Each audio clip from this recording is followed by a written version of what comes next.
16 losses. Is it acceptable? That's the title of the video. There are a few positives as well. You know what I mean? In the game, a couple of players played well. But yeah, 16 losses now.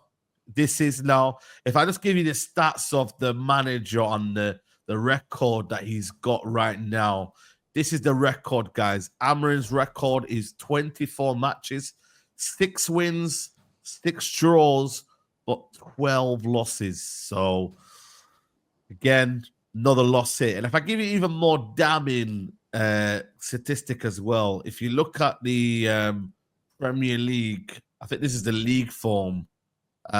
He had 0 wins. He had obviously 1 game. December, he had two wins from 6 games. January, 2 wins from 4 games. February, 1 win in 4 games. March, he had 1 win out of 2. Not bad, to be fair. 0 wins out of 5 in April. And in May, no wins. Just 1 game, obviously, we played there. That one there, before that, is damning, though. It's the one in April. So we've got 1 win since March. And I believe that game against March was Leicester. Was it Leicester, guys? I believe. So that was I was going to ask that question. Who was the last win against? Yeah, it was against Leicester. Yeah. Okay. And if you actually go in further and deeper, and you actually say to yourself, like, where have we got these wins from? Like, it's Fulham, Everton, Leicester, Southampton, Man City, Southampton, and then I might have missed one more. You know what I mean? In that one. So yeah, that is the situation, guys. That situation we're in. But the question is it acceptable? Like, I know we're thinking about Thursday, but I come to you, Ash. Like, how do you feel about losing 16 games? Like, what's your natural reaction? Forget about does it matter. How do you feel about like losing 16 games? You know what? I didn't realize it was that serious. Like, looking at that, seeing that, what you just shown us there. Yeah. That's serious. That it's tough to back. You know, Saeed and Flawless knows very well. I'm a guy who wants to be ruthless and set standards at a football club. Give a manager 18 months max. That's all you got. I've said it time after time. The winning successful blueprint is sacking managers, giving them 18 months. You've seen it at Chelsea, you've seen it at Barca, you've seen it at all the big clubs, all the big institutions, football institutions. You see they sack the managers the moment it starts going wrong, and they continue to win. They continue to do well. But there's something about this guy. I don't know what it is. Maybe it's his charm. Maybe it's his charisma. Maybe it's the fact that these players are just not good enough. They're not good enough physically. They're not fit enough. I feel like I want to see him with his guys, because you saw moments in this game today, and it looked like, and it's a makeshift squad, don't get me wrong, but you see bits in this game and you think, okay, we've got control, we've got play, but then Garnacho's on the ball, or Garnacho's out of space, and, you know, you see Harry and Mass or Dorgu, you know, not doing the right things, and I can't put that down to the manager and his tactics. I don't know. I'm confused right now. I just want to get to the summer. Let's see him get his men, and then we move forward from there, because I'm not down for another managerial change. I just don't want to see another manager. Do you know what I mean? And then we've got to go through another 12 months of, oh, well, maybe he might get something out of these players, or he might, you know, make some of these, he might make Delo better, he might make Maguire better, somehow Lindelof stays, do you know what I mean? And Garnacho stays, or I can turn Garnacho around. And you know what? What gives me hope is the big games against City, against Liverpool, you know, against Lyon, in big phases of that game, we played well. It's only when we started to choke it a little bit, and that's on the players, that's not on the system. I feel like you look at his XG, and I hate to be on an XG merchant, but you look at his XG and you look at our XG and the chances we're missing. You look at today, you got Chido Obi on. He's a young kid up top. Do you know what I mean? He doesn't really know what to do positionally. He's not really clued up. So there's not much going there. It's tough. We're in a tough situation right now, and I don't know where I stand. That's the worrying part, and that's what United's doing to me. I don't know where I stand.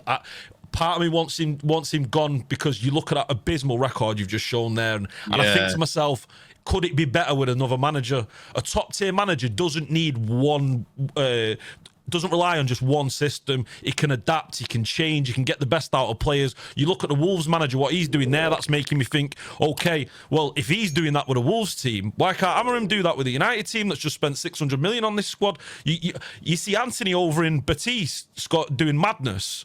And Bro, I'm thinking, I can't believe that, man. I can't believe that. Seriously, man. Honestly, then, do you see the goal, man? Have you not seen the goal, man? Beautiful goal, yeah, the 90th minute winner. I heard it's a Bang, banger. have you seen it, Flawless? It's unbelievable. I'm gonna pull it up now. I'm gonna have a look now. Like top tier, Robin-esque. Do you know what I mean? Beautiful finesse curl into the top left corner. Goalkeeper could do nothing about it. But here we are. I mean, you look at Rashford as well, and you look at how many players leave us, and we're just in a situation where we've got to back this guy now. Yeah, we've got to back him. Yeah, 100%. The thing is, right? Yeah, the what someone put in there, and I did have that in the notes here. 24 points out of a possible 72. I didn't realize. You actually like start to realize how long the manager's been here. You know, man. When you actually say that, I'm thinking 24 out of 72.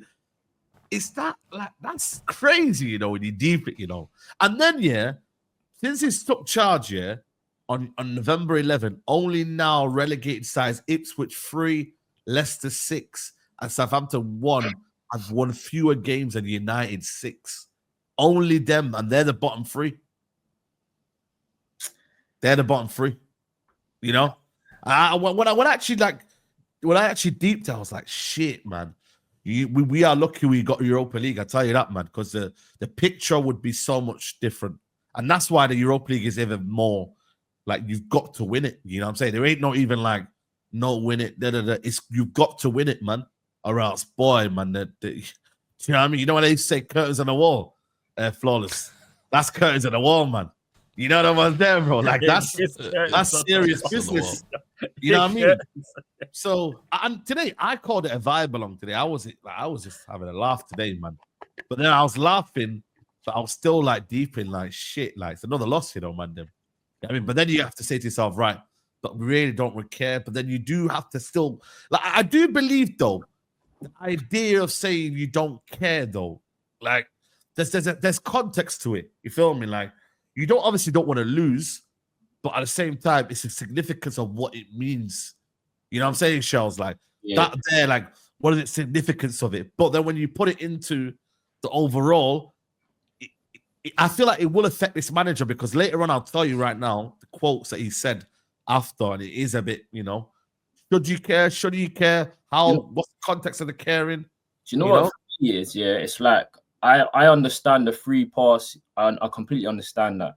But what my issue is at the moment is that we're normalizing losing too much for me. Do you know what I'm saying? Like, I get it. Do you know what I'm saying? You got to put content. So he's coming to half a season. The players ain't great. He wanted to come at the end of the season with his system and blah, blah, blah. You look at Wolves, you look at Moyes, what he's done with Everton. It's just like, bro, I'm not asking you to win every single game and play amazing football. I'm just saying, like, today, you look at the basis, 4-1 at any level isn't good enough, bro. Do you know what I'm saying? We're forgetting we're still Man United. Do you know what I'm saying? And that still holds weight in a sense where we can't allow our standards because we're in a free period. Okay, we're just losing games. We're just losing games. Because that don't bode well for Europa anyway. No matter how you look at it, going into Europa, we need some sort of momentum. We can't just keep losing now to the end of the season and all of a sudden just turn up at Europa. Do you know what I'm saying? And that's not a foregone conclusion. For me, we're kind of lucky now that I've heard Maddison is out as well. And when I've watched Maddison against Tottenham and against United recently, he's been the guy. I can't lie. Yeah. So, look, it's for me. I feel we have to give him to the end, or we have to allow the end of the season to go, and then regardless of what happens in Europa, just because of the circumstances, innit? But I can't sit here and say to man like you're wrong for thinking this, because at any level of football, this is unacceptable. Any level, you just said it. 6 wins, 6 draws, 12 losses. We ain't won a game since Leicester. We go into every single game thinking we're going to draw or lose. This is Man United, bro. And whether, like I said, context means everything. But at the same time, let's not normalize the mentality we're currently in. Do you get what I mean? Yeah, I agree. I think that there, like, I think, you know, you can't flick it, you know, next season as well for him as well, the manager as well. Like, and the maddest thing is, I'm just going to say the quote now. He says, Ruben Amorim on next season, Flawless. We are not ready to play Premier League competitively and be in the UCL, but we need to win, and we need to win the Europa League to give something to our fans. Then we will have time to prepare the team to cope with these two competitions. What like